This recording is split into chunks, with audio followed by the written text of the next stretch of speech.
Hello, all. Nice to see you all here tonight. Welcome, one and all, to the 21st Dorothy Wilson Perkins Ceramic History Lecture. My name is Benjamin Evans. I am the Wayne Higby Director and Principal Curator of this Alfred Ceramic Art Museum. I'd like to begin today's event by formally acknowledging the space in which we are gathered.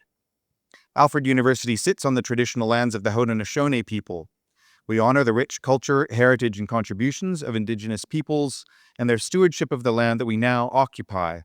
We are keenly aware of the role that museums in particular have played in contributing to the struggles faced by First Nations people, and are committed to working towards dismantling the systems of oppression that have impacted the lives of Indigenous people both historically and presently, and to address the long history of invisibility of Indigenous Americans. Before introducing our speakers, I also want to acknowledge the people in whose name we are gathered tonight.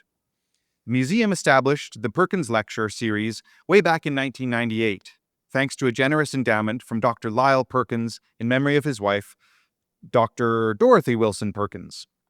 They met while both were students here in the 1930s and then in the 40s as well, and married at the university's campus chapel. Dorothy was a woman of many talents. She was a potter who exhibited her work locally and abroad, and a published author in the field of ceramics, a teacher for 15 years, the holder of a doctoral degree from Ohio State University, and a librarian who has a space in the library at the University of Massachusetts named after her. She was beloved by her husband, who endowed this speaker series in her memory. Over the years, the lecture series has brought exceptional scholars, historians, critics, and curators to Alfred, and this afternoon's speakers are no different, though having two on stage at the same time is a little unusual. Rather than a traditional academic lecture, today we are very pleased to present a conversation between two exceptional human beings, Larry Ossei-Mensah and Eugene Ofori Agyei. Larry, on the far right, is an independent curator, cultural critic, and global advocate for contemporary art whose practice amplifies diverse voices and fosters cultural exchange across continents. He has organized exhibitions and projects in New York, London, Athens, Sao Paulo, Manila, Hong Kong, and Rome, collaborating with leading artists including Steve McQueen, Catherine Opie, Judy Chicago, Rashid Johnson, Melissa Joseph, and Chase Hall. He has served as the Suzanne Feld Hilberry Senior Curator at the Museum of Contemporary Art in Detroit and Curator at Large at the Brooklyn Academy of Music. His curatorial impact extends to major institutions including the Museum of the African Diaspora in San Francisco, MAS MoCA, Contemporary Arts Museum of Houston, Art Space of San Antonio, MCA Denver, the Seattle Art Museum, and the Denver Art Museum. Larry is also a co-founder of Art Noir, a nonprofit supporting artists and curators of color. Joining him is someone well known to the Alfred Arts community. Eugene Agyei arrived at Alfred University in 2023, chosen by the Division of Ceramic Art faculty as the Turner Teaching Fellow in the School of Art and Design at the New York State College of Ceramics. He holds a degree in industrial art from Kwame Nkrumah University of Science and Technology in Kumasi, Ghana, and an MFA in ceramics from the University of Florida. He has been awarded 2 NCECA fellowships, an Art Axis Fellowship, and the 2022 Pathways Carlos Malamud Prize. His sculptures have appeared in group exhibitions across the United States at the American Museum of Ceramic Art, the Black History Museum and Cultural Center of Virginia, and the Utah Museum of Contemporary Art, among others. Solo shows have taken him to the Rollins Museum of Art in Florida, North Dakota State University, and the Design Museum in Munich. He is currently Assistant Professor of Art at Knox College in Galesburg, Illinois. Perhaps most importantly of all, he currently also has a solo show at the museum here in Alfred, right here, which I encourage you all to come and spend some quality time with as soon as you are able. Please help me in welcoming Larry and Eugene.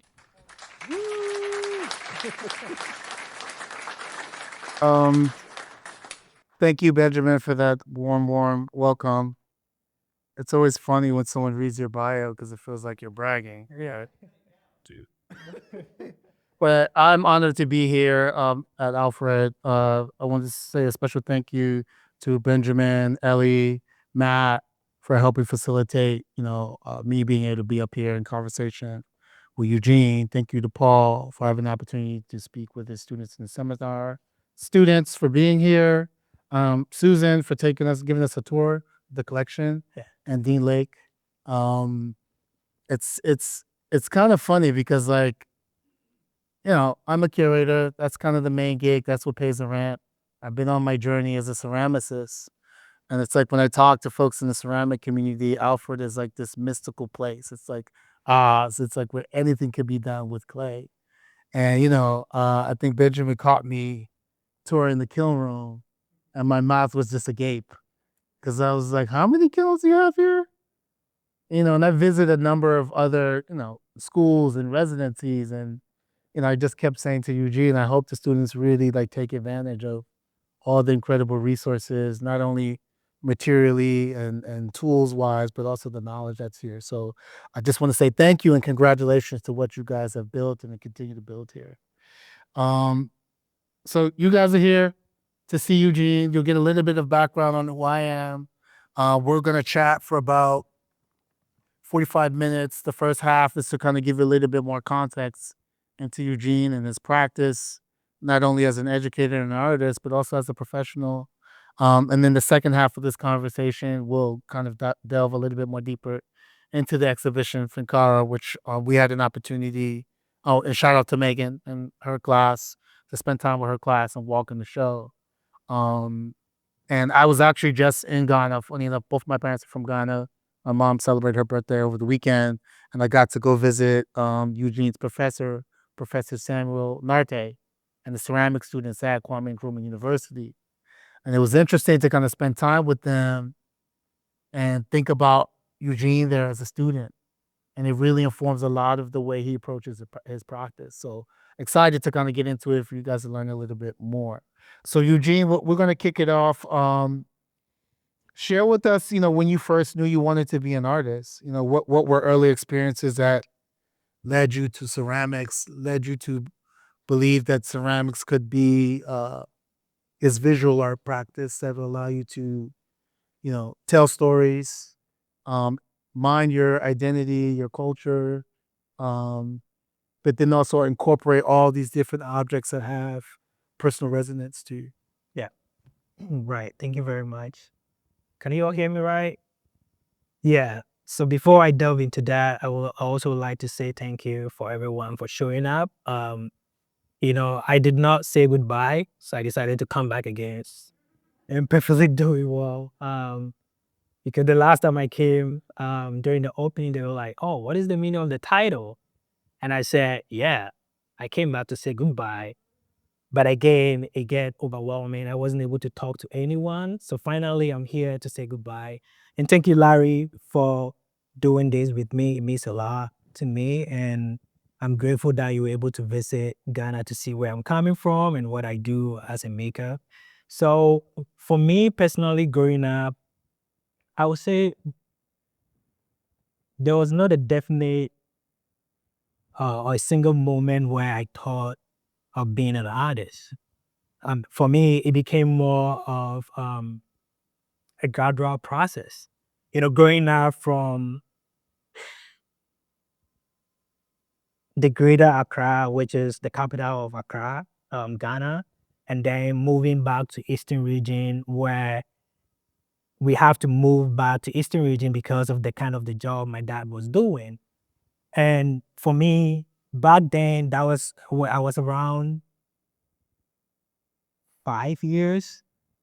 And personally, my parent wanted me to become, to be in the STEM field because they think after school is easier to get a job to do, especially in Ghana. But personally, I really enjoy kind of making stuff. And it makes me think about my favorite quote from Pablo Picasso. He said, "Every child is born as an artist." And the problem is, how do you maintain that when you grow up? So thinking about that now and when I started kind of like making stuff, because I remember when I get back home, I will start making marks, pencil marks and everything. And then my neighbor, because in Ghana, when we say family, family is not just your mom and dad, it's the community. So I remember when I'm done doing my homework, what I do is I go out, play with my friends, and we collect used used milk containers, and we make them. We use those containers to make cars. So name all type of car like trucks, saloon cars, and back then Hammer was really big. So we make this object, which is this moving cars and toys cars, and make drawings out of magazines and all that. And whilst I was doing that, I was also kind of like living in this community where I was seeing Akan women making stuff, making objects, making pottery. Yes, that. And for me, because I was making this really strong object, which is cars and toys, and sometimes we collect ties and we make them, we repurpose them and use that to make something else like a moving car. I was kind of thinking about, okay, I've seen these women making pottery in my community. And I was kind of questioning myself, curious about what mechanism is holding this vessel together. Because in Ghana, when we think about clay, we think about that. Like, and when we think about With that, dirt. Okay. yeah. So I was kind of like curious about that, what mechanism is holding, these pieces together. So for me, through the process of, seeing these women making something out of nothing, and after my high school education, because I went to high school for science. Mm. Yeah, for science, because that's what my parents wanted me to do. But accidentally, when I went to the school, they told me that the science class is full. So I should go to visual art class and wait. And wait then when they get space, they would just come back and call me. And then And so, quick thing. So, for context, Kwame Nkrumah University is a state, Yeah. state school, yeah. right? So, tuition is more affordable. But and this is something that I learned last week when I was in the class, because like I asked, it's all first year students. They started the semester in January. How many of you like clay? Who loves clay? And some spoke, some were quiet, and then I asked a young lady, I said, "Oh, what do you love about ceramics?" She was like, "I don't like ceramics." I actually wanted to be a textile artist, but it was full. Yeah. Right. But it's interesting, so you wanted to do STEM and then you were redirected into Yeah. Visual art. visual art. Class. That was for high school. So I did graphic design. So they came back and I was like, oh, okay, I feel good here. I don't want to go because and I think one thing about visual art is that sense of community. I felt it and I told them I want to stay here. So I did graphic design, and then in 2013, I went to college, which is Kwame Nkrumah University of Science and Technology, to study graphic design, because I realized that when you study graphic design, it's easy to get money right after school. So I wanted to please my parents of that until when I got there. And with the industrial art, you have to do introductory courses, which is textiles, metal, and ceramics. So I did the textiles introduction, the introductory course, and I did the metal. And the last course that I did was clay. So after taking clay, I felt like it did humble me. And then my colleagues were like, "Oh, we don't want to stay here. We want to go to textile class because we don't want to go to college and study that. We don't want to end up soiling ourselves with clay and be working on campus."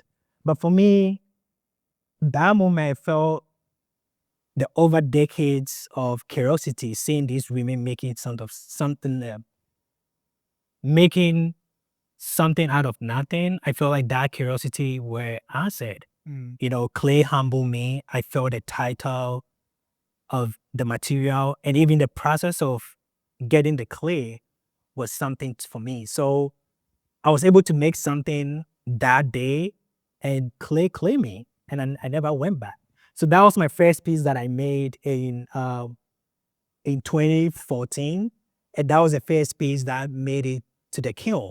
Because I'm sure you saw the kiln when you Oh, were there, man. because we have just one kiln. For like And 40 or 50 people. yeah. And always priority were given to the seniors and also the MFA. Back then, they had like few MFA students. So that was my first phase that made it to the kiln, because the professor will come around and critique, and the best pieces will end up being the kiln because we didn't have enough facilities to fire our work back then. So that was my first piece that I made. And what was the process? So this is coiled? Yeah, called technique. And then is it glazed? Is it outside? Like, talk us through this. Yeah, so 2014 when I make this piece, so in Ghana, again, another limitation is glazes. We didn't have enough materials to make glaze. So when we make the piece, all the glazes look the same. We didn't have colorful glazes. So if we want to make something colorful, it always turned out this way. Okay. So I just got tired of um the glaze application, the way of making things, because in Ghana we are trained formally. They train you to become a maker. So it's more like a formal thing to do. So after school, that was around 2015, 2016 there, I started thinking about different ways to expand the language of clay, to expand the language of even the form and also suffix. And what can I do to do that? So that curiosity kind of like guide my ongoing practice now and what I do as a maker and also as an artist in my work. So, but beyond that connection you had when you were making those formative years, why clay is the medium to make these sculptures? Yeah. Because there's so many other materials you could say, that was great.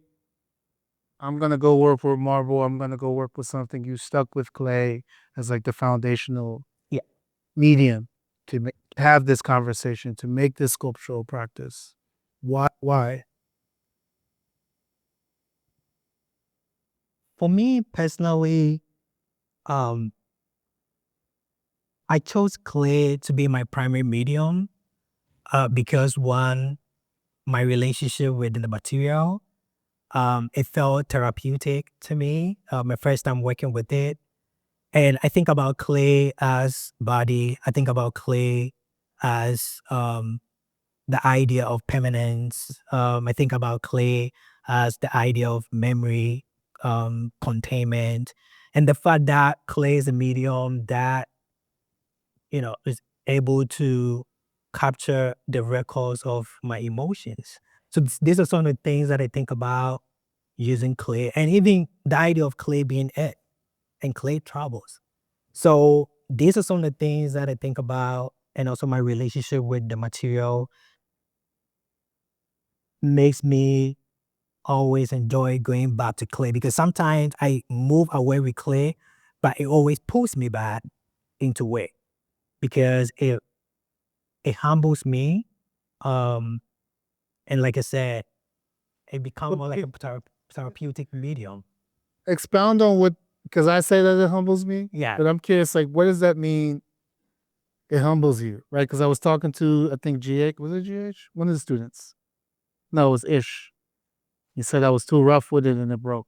Yeah. He was doing something for thesis. So when you, because I think I want to hear more about that, because I think sometimes we're casual about like, what does that mean that the material humbles you? Yeah. Like, what does that mean for you? Yeah. And in those moments of humbling, what are examples of how you've responded? Responding that. One example, I mean, I will use the recent, um, recent migrant issues going on in the country. So I was on social media where I saw people being pulled out from their room, their home, and deporting them and everything. I think that was a lot for me because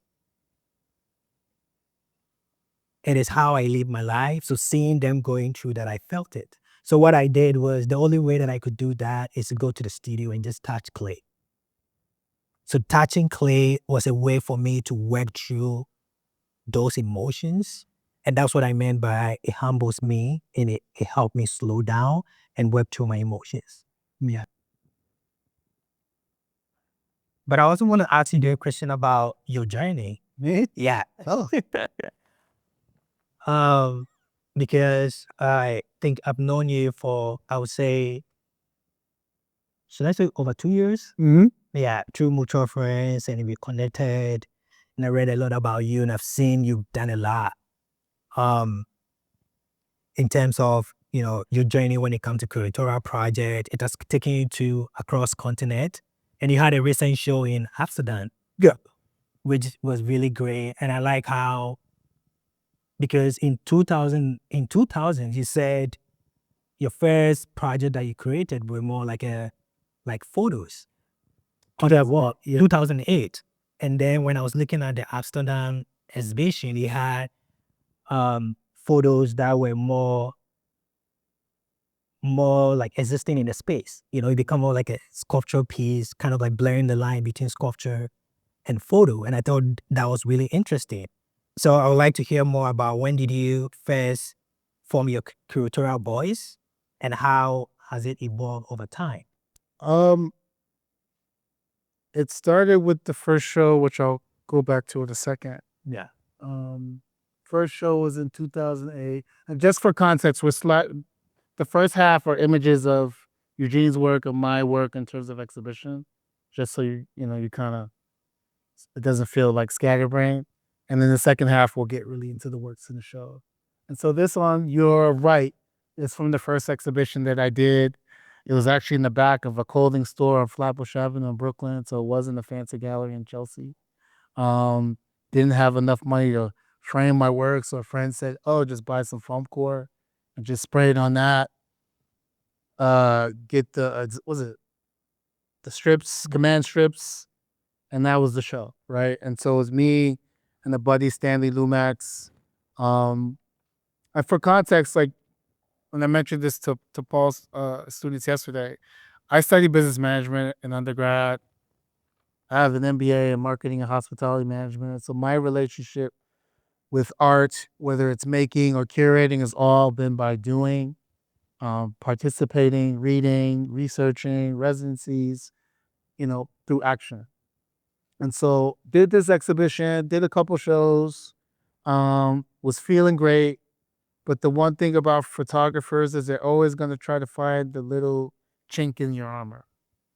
And I think as artists, and I think at the time, I just wasn't emotionally equipped for critique, right? And I think even when I'm doing visits and I'm doing critiques, it's like, how do you be honest? How do you be direct? But how do you do it with care and love, right? So not with the desire to tear somebody down, but you want to keep it real with them when something's not working, right?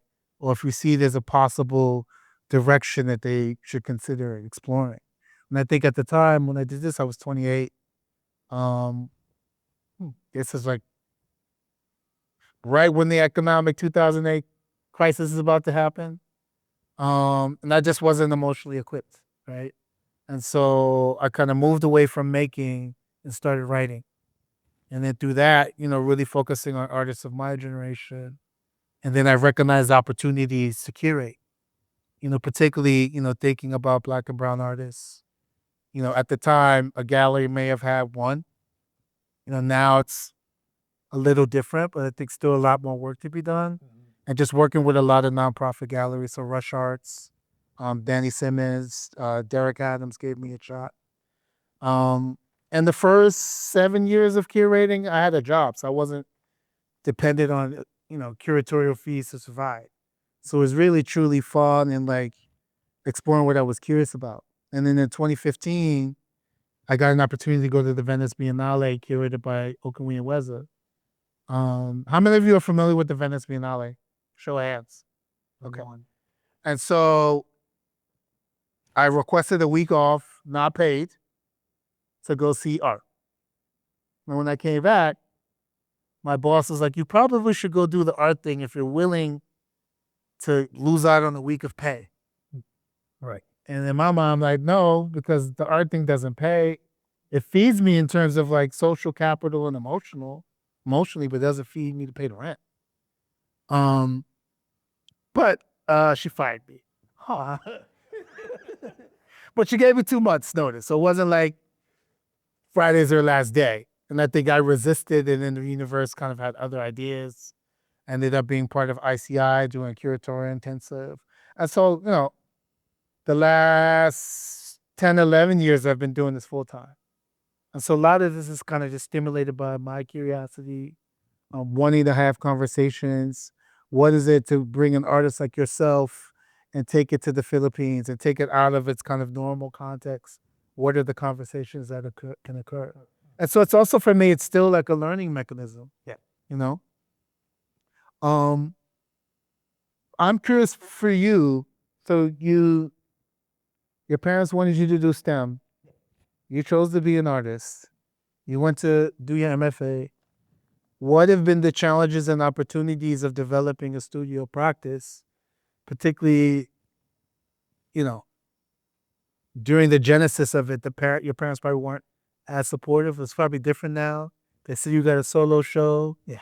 You're at Knox College. You're doing your thing. So what were some of the challenges, but then what were the opportunities that you found, in developing your studio process? Yeah, so before moving to the US in 2019, 2020, during the pandemic, right after school, my mom asked me, and I think I said this some time ago when I was doing my lecture here. She said, "What are you going to do with your life since you chose to study art?" And I told her, "I want to be a professor and a professional artist. So therefore, I'm going to take this to another level by traveling to the US to learn more about contemporary art and all that." So, I started the process of doing that. I applied to so many schools in the US. I got into 5 schools with full funding. And also, even when I was applying to these schools, I was also thinking about schools that encourage interdisciplinary practice, because back then I started kind of like marrying clay with unconventional clay materials. So I was looking into schools that encourage that practice, because sometimes when you're applying to stuff, you need to check, because some schools only accept students that are interested in just traditional way of making, which is wood firing and all that. So for me, my research was basically about schools that encourage that.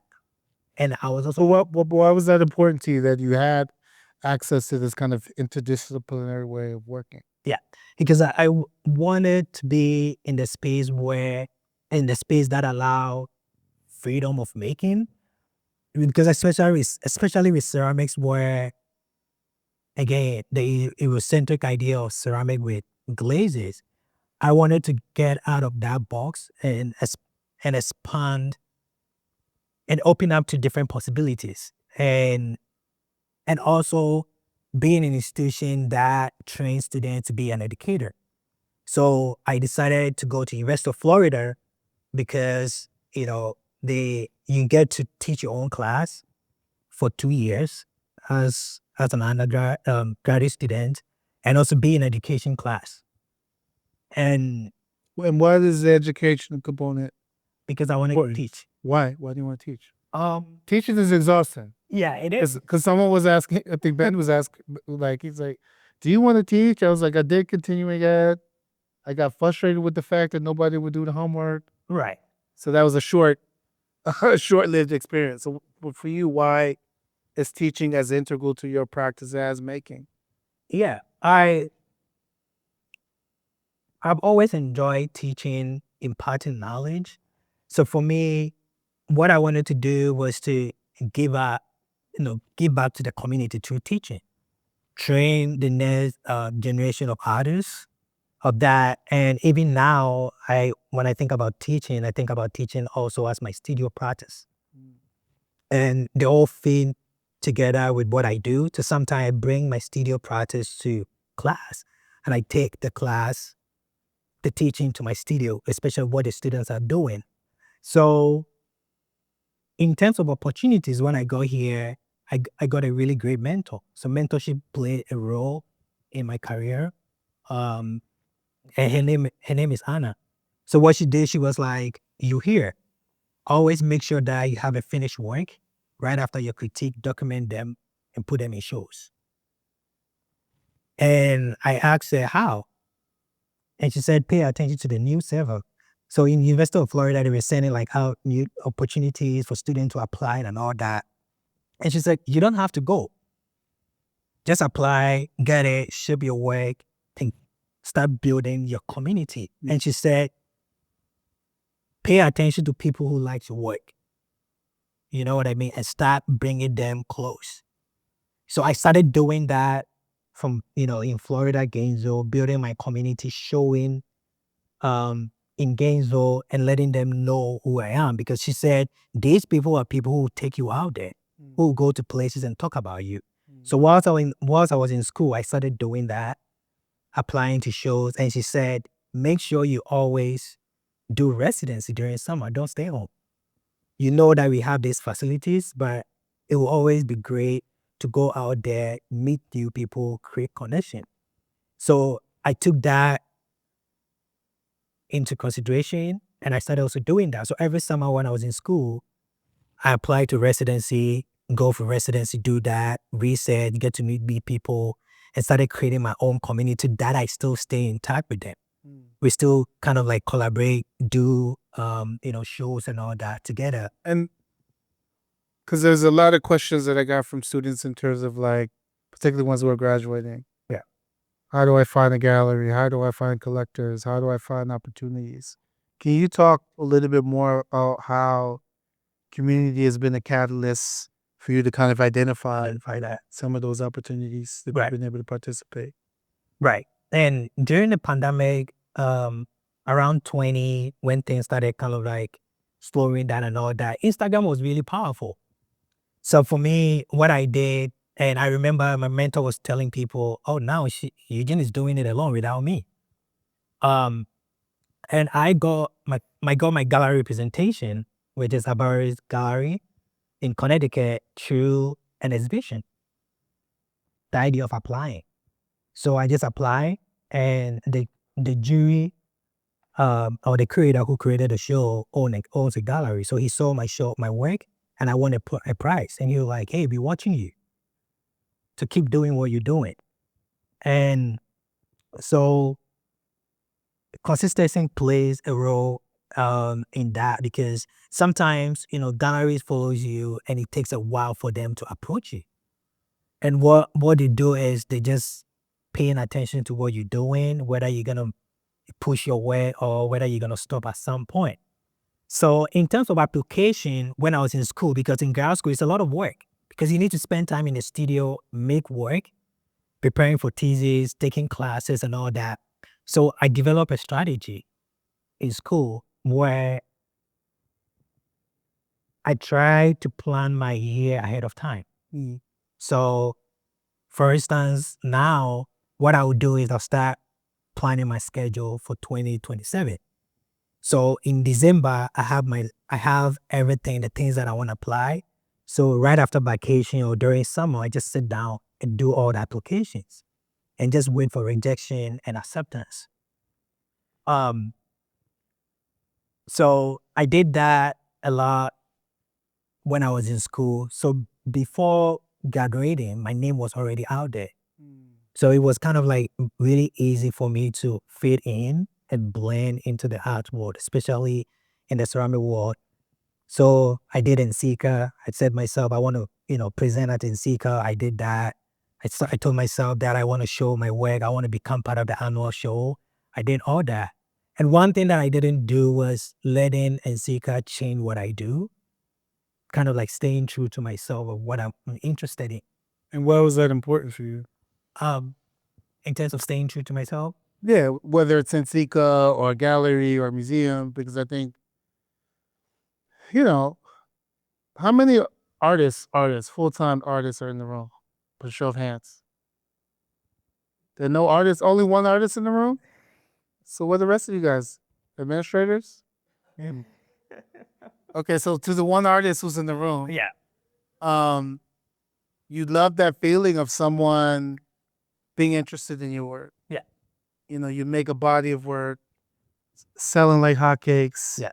And it's very easy to kind of be seduced into like making that specific body of work. Yeah. Why is it important for you to stay true to who you are, stay experimental, stay pushing? Yeah. In your practice? Yeah. I think for me, one thing I always say that you always have to do what makes you happy. And I've done a lot of group shows in museums where they always tell me, we've been following you and we like the fact that you did stay true to yourself to make the people accept what you do. Because for me personally, my first and Seeker show that I applied with my work, I got rejected because it didn't look like clay bad day. But I said to myself, is it something that I want to do? What is important to me? And why am I making decision? So if I want to use just broccoli, I want to know why I'm using it. If I want to use glaze, I want to know why I'm incorporating glaze in my work. So Like something like this? something like that. So for me, when I was in school trying to graduate, it became more of the idea rather than the technique. Because especially with ceramics where we learn a lot of techniques so much, and I'm not saying that I hate that, I enjoy learning techniques, but I prefer my work being known by the idea rather than the technique. Yeah. So when I did my first studio visit with a gallery that said they were interested in me, they told me that you're doing the right thing, keep going. But another thing that I said to myself was, I'm not going to allow the gallery to also let me become a production artist where I'll keep making the same thing over and over again. So I think for me, I got lucky to get good people around me who mentored me. And also I was able to, connected to the right people who, helped me carve my pathway to that testable, let me put it that way. Yeah. But I also want to ask you this question about, from your perspective being a creator, what are some of the things that you consider when you're creating a show or when you're selecting a group of artists for your show? And even especially with studio visit, because, my first time doing a studio visit with you, I was so nervous. And I did, and I didn't know what to say. But for me personally, one thing that I've learned is that if you're doing a studio visit with your creator, you have to be ready and have your words. And you also have to be curious about what you're doing. Like, I'm really curious about, how do you decide which artists to show, and even especially with your exhibition? I mean, a lot of it is context, right? Like, I think I mentioned to the seminar yesterday, there's some artists I've known 10, 15 years and we've never formally done anything. And it's not because the work is bad. I just haven't had the right situation to kind of like really elevate the practice, right? So I'm never going to invite someone to be in the show for the sake of being in the show, right? It's about elevating the ideas that I find to be interesting. And sometimes I may do a show and it may be anchored by a conversation that we've had. Yeah. So that you become kind of like the foundational piece, and then I have to figure out how to build around it. But I think generally for me, I'm looking for people who are excited about what they're doing. They don't always have to have the answers. It's okay to be like, I don't know. Yeah. I think they're curious. They're ambitious. And they have a point of view that just feels different. Yeah. Because I think, you mentioned Instagram before, and as powerful a tool as Instagram is, you begin to see repetition. You see who's like not pushing the boundaries, who's not getting into an uncomfortable space. Yeah. And that for me is not something that I'm particularly interested in. I want an artist whose work is not only challenging me, but it's challenging the viewer when depending on the context and the prompt and the question that I'm trying to interrogate. Also particularly because I'm not just doing shows in the US. Right. So what is it when I do a show in Brazil? It's one context maybe here at Alfred, but then in Brazil, what is that context? Does it change? Does it shift? Right? What is the entry point that the viewer now has? Yeah. When they're looking at your work.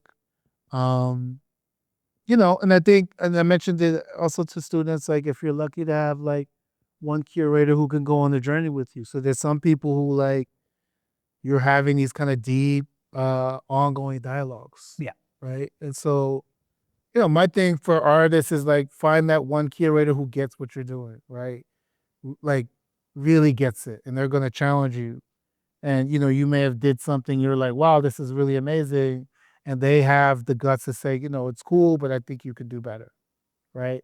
They can be part of your brain trust, right? Because being an artist, even though a fair amount of the time is solitary in your studio, it is about Stephen Covey calls your circle of influence, right? Because those are the people who are going to give you the feedback, the kick in the butt, but then also the pat in the back, right? Because being an artist is hard. It's taxing. It's emotional. It's psychologically draining, but also it's probably one of the most beautiful ways you can contribute to our society. Particularly in a climate where like I don't even know what's happening in the news every day. Yeah. Right? And for me, it's fun, right? Because I can do a studio visit. I can make all the recommendations and I leave, and then you got to figure out for what I told you is useful information. Right. But it's interesting now as I'm kind of developing a practice. I remember the show with Lucy, and I'm making like these shadow boxes, and I didn't really realize like how much material testing you have to do. Yeah. And so I'm like cursing at my friends who are like, how are you a professional artist? This is so difficult. I should have just fabricated all these things. And then like, you don't learn. Yeah. Right. And so I think it's kind of humbling as well, to kind of respect the fact that people are, this is the vocation. This is the choice that they've made in terms of how they want to contribute to society. And they're willing to navigate the ups and downs, selling work, not selling work, able to pay rent, not able to pay rent. Right. But would do it for free because it stimulates them. Right. It feeds them. And so for me, that's just like something that I always try to honor. Yeah. When I'm collaborating with artists. Yeah. And I want to follow up with another question about play. Yeah. In your curatorial practice, and also now you make it too. Yeah. Yeah. But I'm really interested in how you factor play in what you do. Because for me personally, in my studio, I think about play in my work as a mindset and also a method. Mm-hmm. Okay. And for me, play is a way to focus less on, and I think we talk a lot about that in Megan's class, focusing less on trying to make something perfect. You know what I mean? So for me, it was more about less that, but rather like focusing more on the surprise. So in terms of your curatorial project, how do you factor play in that too when when you visit the artist, or when you're selecting, a particular group of artists for I mean, it's an essential component. Yeah. And I think some of the students who have visited, I might have mentioned, hey, we're working on thesis. The last thing I said was have fun. And they're looking at me like, I'm stressed out. What do you mean have fun? Right. But I think it's in that sense of play, that sense of exploration, experimentation, the mistakes, where you really kind of discover. Right. And I think for me, as a curator, is trying to, leverage the naivete of not being formally trained. Yeah. Right. And maintaining this beginner's mind. Right. Because I think when you have that beginner's mind, it allows you to always be kind of like aware of like new conversations that may be happening that might not necessarily be getting the spotlight. Right. So like, for example, the last 4 years, I've been, actively incorporating textile artists into my exhibitions, right? And that's because I was working with an artist, Sonia Gomez. Sonia's been working as a sculptor who just happens to use textile for 40 years. And I just one day was looking at her work and I was just like, oh, wow, you're mark making with this, with this material. Yeah. Because she's just doing basic overstitch. She's not doing anything super complicated, but thinking about like thread as a mark, as an opportunity to draw, and then working with an artist like Sarah Zapata who's working on the loom, And so, it came up, I think, in one of the discussions where, like, for me, curatorially, the greatest goal would be to be able to do an exhibition where there is textile, there is printmaking, there is ceramics, and it's really about the content of the ideas and not necessarily just the medium. Yeah. Right. And so I think for me, just trying to keep it dynamic, trying to keep it fun, trying to keep it interesting. Yeah. That's kind of the foundational thing, because the actual act of, how many of you have been in an exhibition, made an exhibition, by show of hands? The act of making an exhibition sometimes is fun and sometimes it's not. Yeah. Right. Just the mechanics of it. Right. And so there has to be parts of it that are enjoyable. Right. Because the correspondence, the logistics, the paperwork, insurance, those are not the sexy parts of like making a show. So it's like, okay, the exhibition design, what is it going to look like? What's going to be like, you're looking at this, the choreography in terms of how I want the public to engage with the work. Right. And so I think those are the things that kind of keep me excited, One last question. I'm going to jump into the show because I want you. I want to ask you one more question. Yeah. About relationships. Oh, okay. Like relationships. Because I think it's really important. I feel like it's Dr. Phil.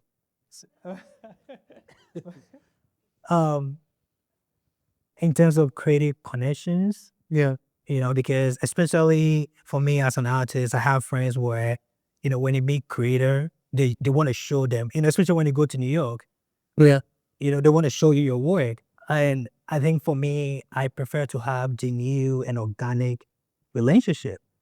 Especially when I was working with Ben on my show, it became it started with friends. We became friends and it became more like organic and talking without expecting anything from him. And one day he just emailed me, and that's something that I'm gonna talk a little bit about that with all the ice cream. But I'm curious to hear more ice cream. I'm curious to hear more. How relationships are foundational, right? Yeah. As I mentioned, I started in 2008. And so the beauty of it is that a lot of the people I started with, some are museum directors, some are deputy directors, some are senior curators. And, we have conversations all the time, and I'm always listening to hear a pain point. So you're talking to a colleague, they're like, man, there's not enough curators here. So I'm like, ooh, it sounds like they need a show. Hey, wow, that sounds really rough. Yeah. There's this artist, Eugene, that I, did a talk with at Alfred College. Is really making some interesting sculptures. And like, it's an organic way to kind of at least make a proposition. And sometimes it leads to something, sometimes it doesn't. But I think the importance of not making the relationship transactional is essential, right? Because I think the art world as an industry is human-centric. And I think sometimes we forget that because we're thinking about ourselves. How am I going to get this opportunity? How am I going to get this show? And not really thinking about all the individuals that go into making a show and making a project. Like one thing that I'm hyper conscious of, like if I'm building a relationship with an institution, who are the assistant curators? And out of those assistant curators, who's really sharp? Right? Yeah. And sending them opportunities to like, submit for essays or submit for group shows or residencies. And people remember that because 9 times out of 10, if you're a big time artist, you're doing something with a gallery or a museum, you're not looking at the assistant curator. But for me, I know having, worked in a museum, these people really made a choice to want to be in this and want to have careers in this, right? And so how do you kind of stimulate them, give them some confidence? Because at some point they're going to be a senior curator and they're going to remember like, oh, when I started, you know, nobody was really kind of checking for me. Yeah. You were the one that, and it's truly sincere. This is not a quid pro quo. It's just kind of how things work. And there have been many times I've had to advocate for assistant curators to even just have their name credited in an exhibition. Yeah. Because you sometimes have museums where it's just like, not everybody gets credited even though they work on the show. And for me, I feel like that's unfair. So I think relationships are paramount with artists, because artists are always teaching me things. Mm-hmm. They're introducing me to other artists. They're suggesting me for things. I'm suggesting them for things. So I think it's it's the only way I'm able to be here. I mean, even like when we started talking about it and you were like mentioning Alfred and all I could do was see stars. I'm like, that's the Mecca of ceramics. I would love to be here. Yeah. And we're here. And so, it's foundational, particularly for the grad students. You're a smaller class. And I mentioned this to them, some of them, like some of these, if you're lucky, are lifelong relationships, right? And I'm not saying you got to be best friends, but I think like as long as there's respect and a rapport, you never know where people are going to end up in life, where they can open up a door of possibility and opportunity for you. Now the show. Yeah. Finkara, Did not say goodbye. who's had an opportunity to see the show by show of hands? Okay, so we need 100%. Who's not? Okay, and that's okay because it's up till July 18th. 19th. So you got a couple more months to check it out. But talk to us about this show. Like what, two things. What did you learn making this show? And what did you have to unlearn making this show? When Ben emailed me for a studio visit, and I wasn't expecting anything. He just came to my studio and he saw these sculptures, clay pieces in my studio. And he said, "What are you making?" And I said, "I don't know. I'm still making. I don't know what to expect. This is how I make. I start with clay because clay has always been the foundation of my practice. And to give me a little bit context about what I do as a maker, or as an artist, is my work explore the idea of movement. Questioning what it means to live, what it means to arrive, and what it means to navigate between spaces. And I'm really interested in the history of assemblage. Thinking about This is a great example. thinking about pioneers like Robert Rauschenberg, Marcel Duchamp, idea of assemblage, and also theories like Frank Fanon, which is if his favorite quote that I really like, he said, "In the world through which I travel, I am endlessly creating myself." And that makes me think about a young guy growing up at the age of 6, where my parents divorced, and that was the moment where I have to move from one cultural setting to another ethnic group. And I said it today earlier. Can you be specific? So what was the setting you were in? So I was in Akan ethnic group. We speak different language. What do they speak for those who don't know? We speak Chi. Okay. And even the Chi, we speak more an Akan Chi, because with the Chi, we have different. We have the Kriapim Chi, we have the Fanti Chi, but we speak the Akan Chi. And the other cultural ethnic group are Ewe. They speak totally different language. They eat different food. They have different culture. So I have to move from that culture setting to live with them. So when I started living with them, that's when I realized that this is how I'm being identified, which is an Akan. So when I call my mom would tell me, "Hey, now you're speaking their language. and my grandma was like, oh, we don't want you to become like them. And when I go back and, visit them, because I lived with them for a decade. So when I go back with them, they also want me to become like them, kind of like speak their own language. And at some point after my high school, we got opportunity to visit another West African country being Togo. You've been there before? Not yet. Yeah, But they also speak Ewe. Yeah. But they have their Ewe is even really complex than what the Bota region people speak. It's different. And then when I got there, I realized that this is how I'm being identified, which is a Ghanaian. And then when I moved up here, when I came to the US, GFK, after doing everything, my first encounter was when I started speaking, they were, oh, you're not from here, you're foreigner, you're black. So again, thinking about also this idea of stranger and thinking about Sarah Ahmed idea of stranger, which is being what it means to find yourself in unfamiliar environment.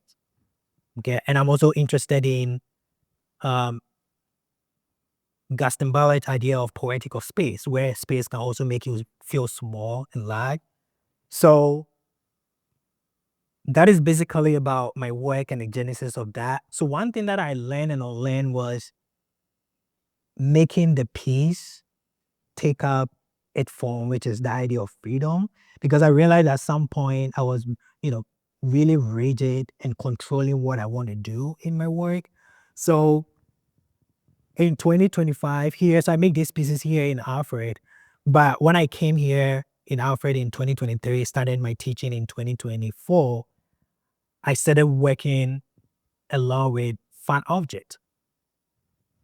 I started working a lot with fan object, and I think that's what Ben saw. And we kind of talking about it and what I wanted the work to do. But for me, with the fan object, I was really interested in the idea of second chance, the idea of, adding value to object in my work. So in 2025, I was like, let me go back to my thesis show. So my thesis show was when I was working a lot with wood. And that moment, I was really thinking about the material, which is the wood being a material and what the material is doing.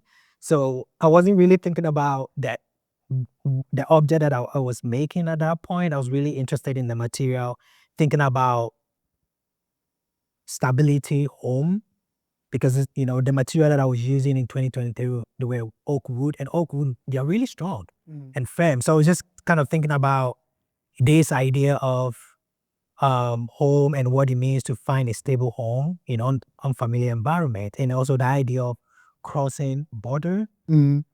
So in 2025, I have to go back and pick up one of the project and expand it in so many ways.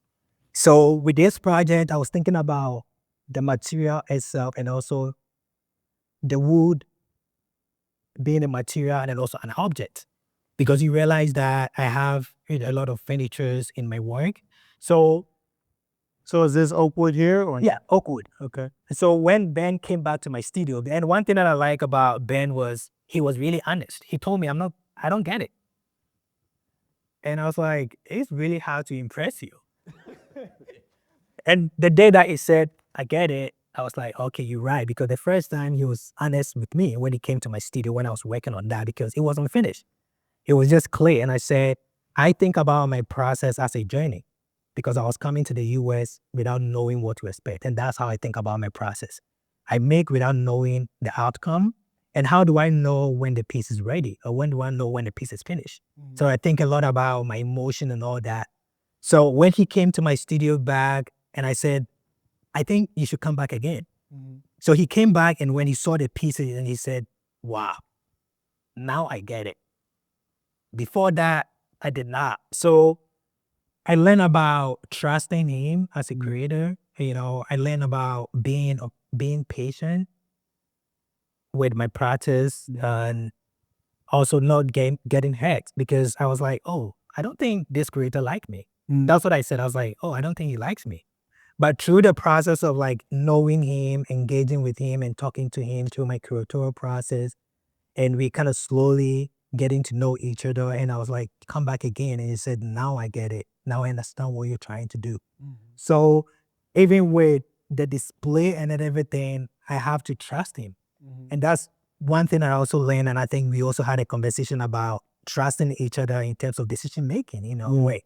So he told me, what do you want me to do? And I said, we've talked a lot about these furnitures, the benches in the work, and why I'm using these symbols in this way. So could you break something down like this? Because like this,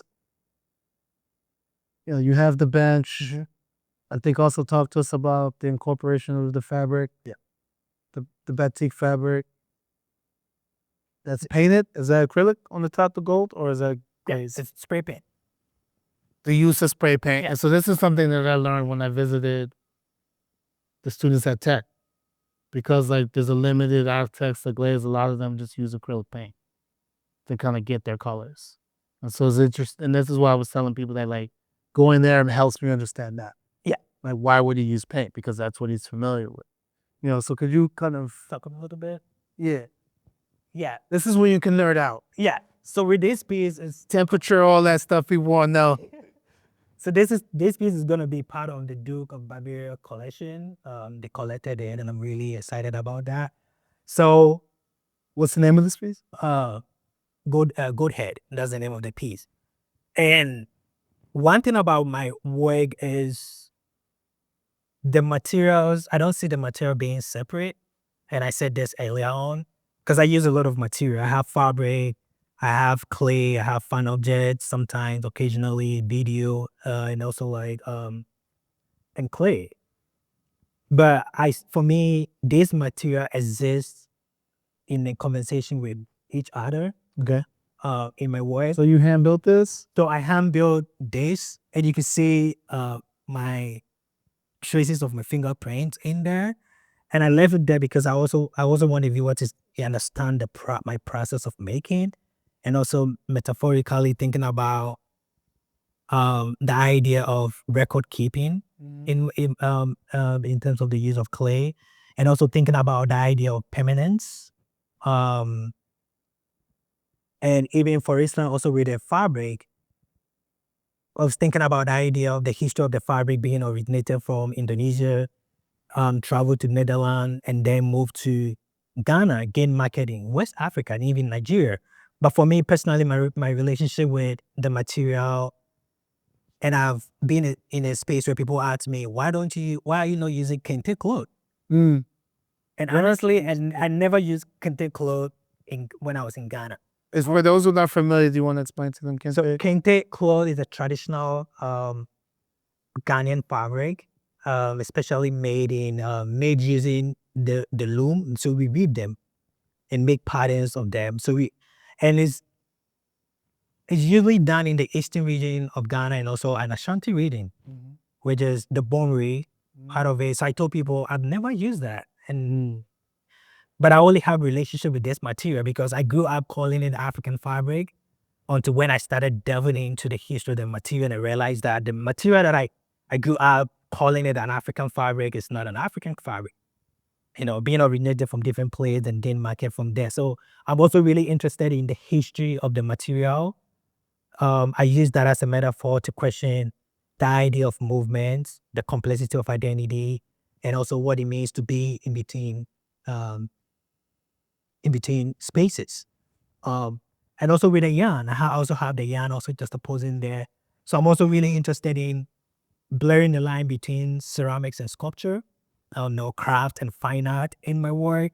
And also when you look at the yarn too, I was thinking about the idea of line being connecting to my roots as well. So I assemble all this material together to explore the complexity of identity in the diaspora and question the idea of fixed identity. Because for me, I like the idea of identity being fluid in my work. So when you look at my work, you can see a lot of symbols. And these symbols are symbols from Akane Dikra symbols that have like philosophical meanings. in my work. And what I did in my studio was, when I picked the symbol, I changed the orientation of it, of the symbol. Again, thinking about the same idea of the diasporic concept of displacement, you know what I mean? And also question the idea of fixed identity. So each material plays a significant role in my work. And again, assemble them to explore all this kind of idea. I keep on repeating myself, but I hope everyone get that. Yeah. No, it's Yeah. I'll ask you one more question, then I'll open it up to the audience. I'm gonna be mindful of time. What is it like to be back here at Alfred showing the work? Because I'm sure there are relationships of varying degrees that you developed. Some people who really know the work, some people who got to know you, and now are actually getting a fuller context about your practice. Like, what is it to be back here? I think having an opportunity to teach, and now kind of teaching in a way, but really kind of sharing Yeah. more about your practice and sharing your work through this exhibition format. Yeah. I would say getting the teaching fellowship, that was my first real job. And it felt so good when the dean called me and said, "Oh, you're getting this job." And when I came here, I was influenced by the energy here in Harvard. So coming back for my opening, I saw a lot of my students and they were like, "Oh, now we understand why you always like expand the language of clay, introduce different material." And I think that's the main reason why they also brought me here, because they realized that I'm doing something different and they wanted me to influence the students. And one of my students said, "If this will make you feel good, now I also use different material in my work." And I was like, "Oh, that makes me feel good and also makes me feel old." Because seeing, I felt like it was a dream come true because I've always wanted to also kind of, you know, train new generation of artists and also not new, but also young artists who also do what I'm doing. And when I came, my first time was, I was talking to Paul and I was like, "Paul, I'm scared." And he said, "I'm scared too. This is Alfred." And he said, "Just be you. Stay true to yourself." And I was like, "I don't know whether I should teach the student what I'm doing." And he said, "The student are taking your class because of what you're doing. So teach them what you're doing." And I said, "Okay." So the mentorship, was great. With Matt, pushing me, he was like, "Come here, show up, do this, learn how to do service and all that." Though it's not part of it, but from here, we're preparing you for something bigger. Um, so getting the job, I would say, was a blessing. I'm so honored to be part of the ceramic community here in Hartford. I see Hartford to be, one of my home. And I would say, my adopted home. And I want to say thank you for, the community and also the committee and my former colleague. They made me feel at home. Um, they changed my perception. I am who I am right now, especially being an educator.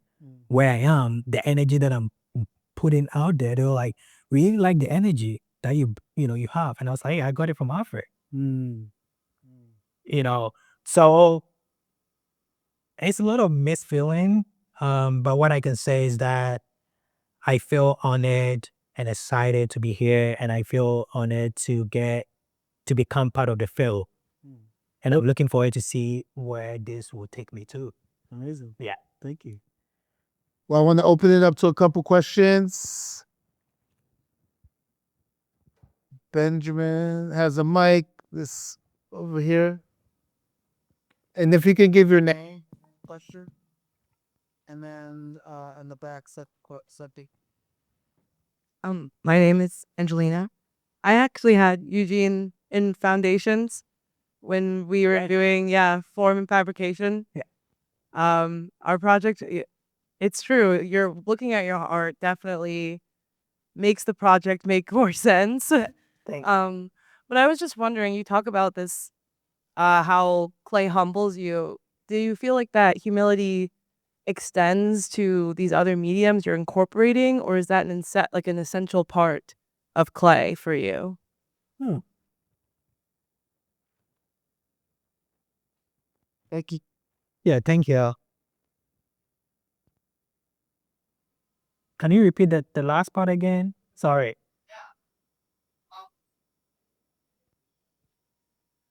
The the humbleness that you get from clay. Yeah. And does it extend to these other materials, or is it essential? Is it inherent to the fact that it is clay? Is that's what bringing your humility towards it or with it? Yeah. I'll say, so I collect the fabric from Ghana through the process of working with my mom. I just didn't have the video here. And then when the piece get to my studio, what I do is I take my scissors and I cut them. So even through the process of cutting and being patient of that also slow me down and calm me down. So I would say yes, it's not just the clay, but also it does extend to the other material that I work and even how I work them. But I always come back to clay. So with the fabric, through the process of cutting them and also working around the patterns and everything, also slow me down and also calm me down. And also when I'm working with even with the material, because I want to understand this material. So I have so many objects in my studio where it takes a while for me to work with them because I want to make sure that this material speaks to me in my studio and speaking to me in the sense that you can have objects or even some of the fabric in my studio where I've had them for 2 years and I've never used it because I'm waiting for that moment to use them so that I can also feel the same way clay makes me feel. Okay. So yeah, it does extend to those other materials in my studio in respect of what I want to marry with clay. So one of the slides, I have this candy. Okay. And that's why I think about clay. I think about clay as a magnetic element that attracts all this material that I think about or all these experiences in my work. But this candy then becomes this. Yeah. And it did lead to other projects. You know what I mean? So this was my first way that I made from with other unconventional materials. And then I started thinking about, okay, what else can I do with clay doing that? So that unintentional moment led to what I'm doing right now in all my studio, what I make in my studio. Yeah. How's your father going? Good. Okay. Yeah. Good. In the back.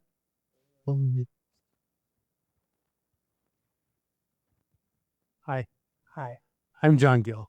The museum. Well, there's two things I really like at Alfred. One is Scholl's Library, which is a really great library. The other one is the Ceramics Museum. Scholl's Library was the museum before the museum ever happened, and it was a place that dealt with. You could go there, go all around the world, and really deal with curiosity. The museum is into curating things. So what is the difference between curiosity and curating? And in looking at, in listening to your work, you talk about the work, you basically are an unbelievable librarian in your head where you're trying to put together all the information from all the places you've ever been. Now, how do you take that and relax that and get down to the simpleness of curiosity?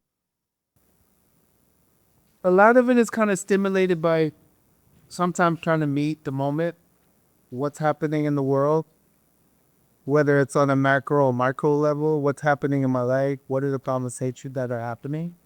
I'm a big believer in, this idea of amassing inputs, right? So,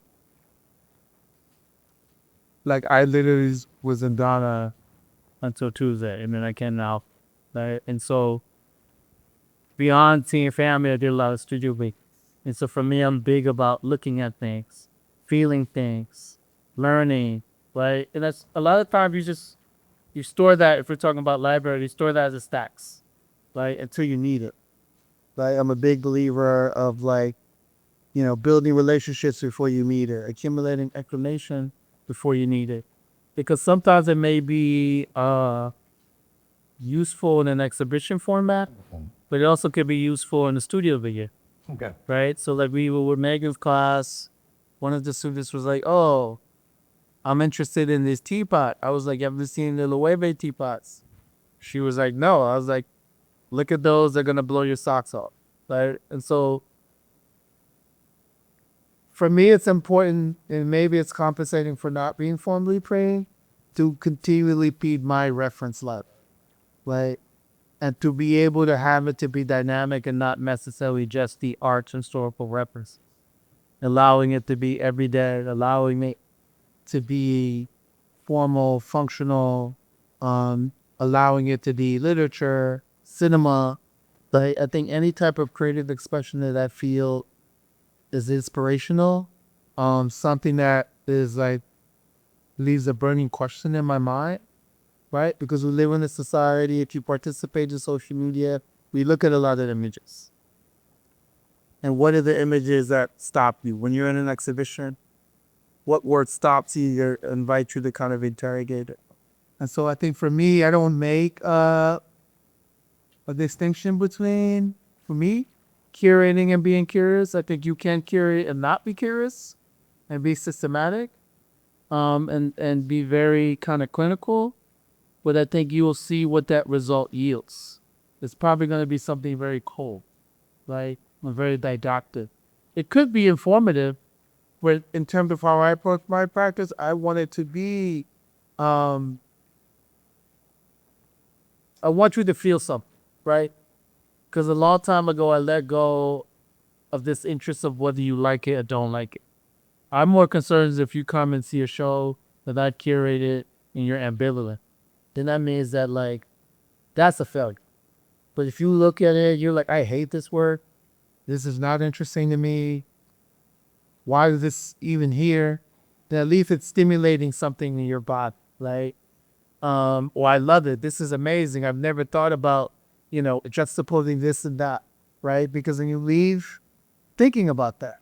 And if you've seen the show with a friend or a family member or a colleague, you're thinking about it, you're talking about it. And the big thing that I'm always also reflecting on is like, how do you take the exhibition with you?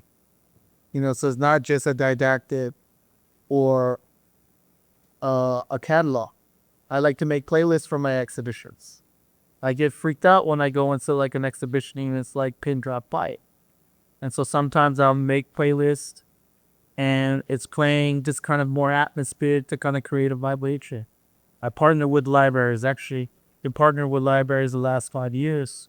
Every place I do an exhibition, so the exhibition I have in Amsterdam at OSCOM, I'm in collaboration with my co-founders from Mardoir, CC, and NSA from OSCOM. We partnered with the OBA, which is the library system there, because there was one right around the corner. He asked every artist, give me 2-3 books that inspire your practice. He created a reading list. So for me, it's just like trying to create these spaces of accessibility, because not everybody feels comfortable going to a museum. Not everybody feels comfortable going to a library. So what can I do with the resources available to me to demystify that, to make it feel accessible, make it feel fun, and create a scenario where you want to go back. Because I think that's the biggest one when you've seen the show twice, 3 times, 4 times, because you're wrestling with something that you've seen and experienced. I hope that answers your question. Hi, Stephanie or Steph Haynes. I got asked an unconventional question this week, so I thought I would extend it to you, Eugene. My dad. Who do you become when you're in the studio?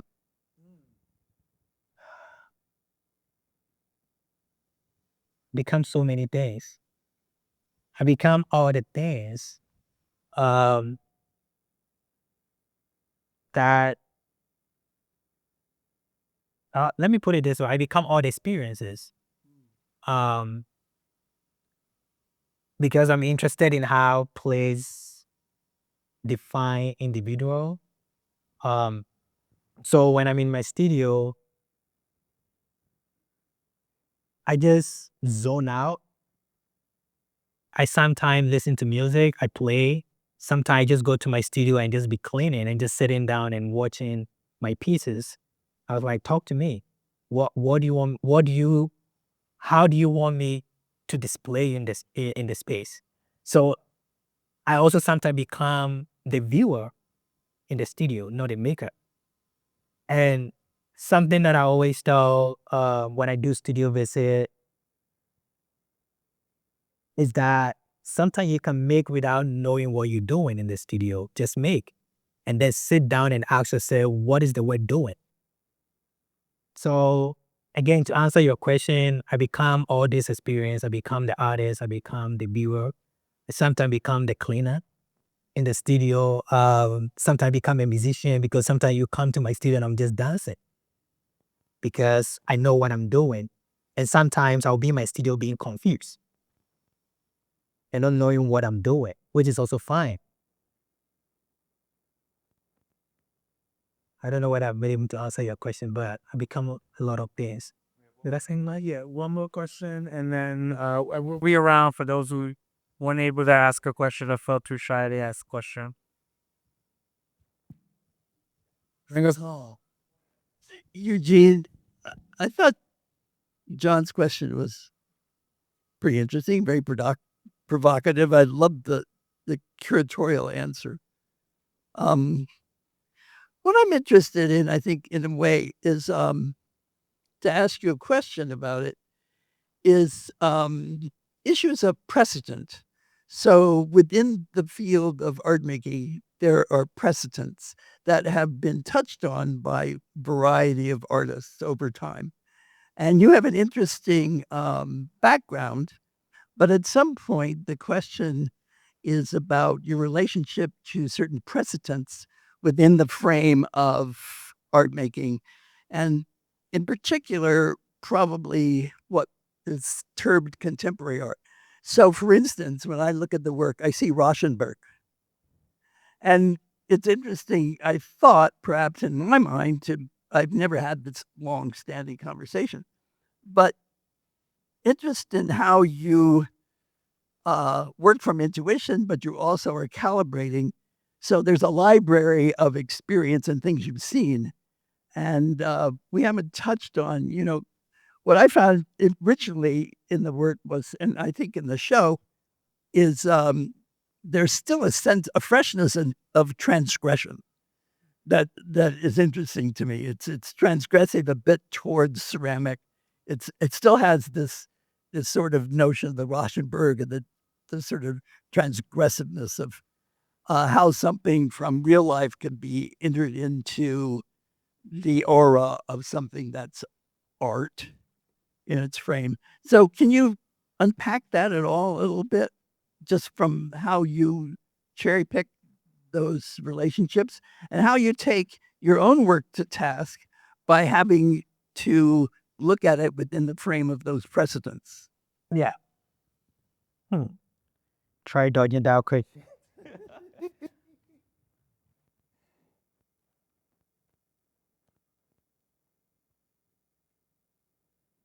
Yeah, so you're right. A lot of my work, again, I'm, being inspired by Robert Rauschenberg.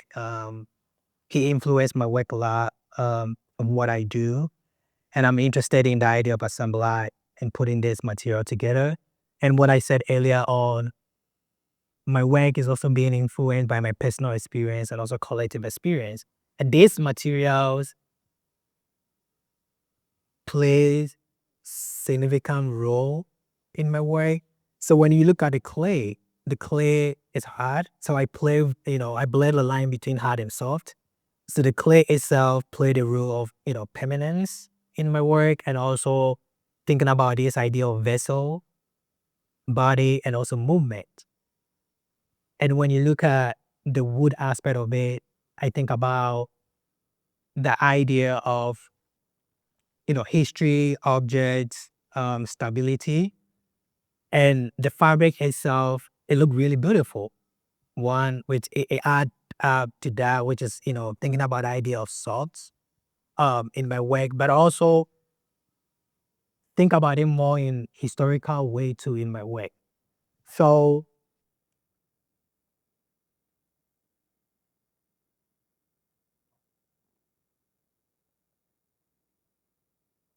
knowing all this, what the work or what these elements are doing in my work, but I'm also sometimes curious about what other artists are also doing. I'm always curious about what is happening in the world, what is new.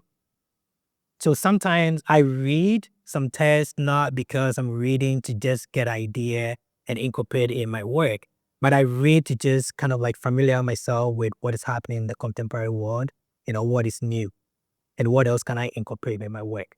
So for me, the idea of assemblage, I think about it more in a metaphorical way, thinking about this idea of being the space where you've been exposed to so many experiences, you navigate into a space of unknown. So for me, the assemblage, uh, the use of assemblage is my work.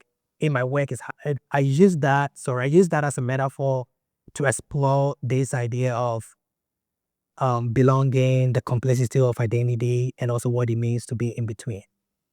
I don't know whether I've been able to answer your question, but yeah, thank you. What I sense is that you are fearless. Yeah. So, yes, there are precedents, but fine. I'm fearless. I'm Megan Biber. And so it has these echoes, but it has this sense of fearlessness about marching forward with what you feel, what you intuit, and that sense of transgression that built Right. People are to taps. Let's go. Right. And I also like the idea of play and surprise, you know what I mean? Because especially with ceramics or even with sculpture, if the sculpture is being cracked, so I sometimes intentionally crack them to explore those ideas. So I'm always interested in the idea and what I want the work to do in the space. So yeah, you're right. I'm fearless in my work. I embrace accidents in my studio. Sometimes, I will come to my studio and my work will be, fall. And I'll look at it and I'll be like, oh, I think I like this idea. It looked way more better. It's speaking to me than the initial idea. And that is something that I always do in my work, and I feel good because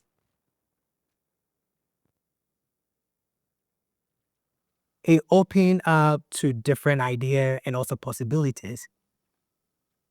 And even with what I will do next in my studio practice. So I really like what you said about I'm fearless, especially working with clay. Yeah. Thank you. Am I on? Am I? Yeah. So let's have a round of applause, please. Thank you.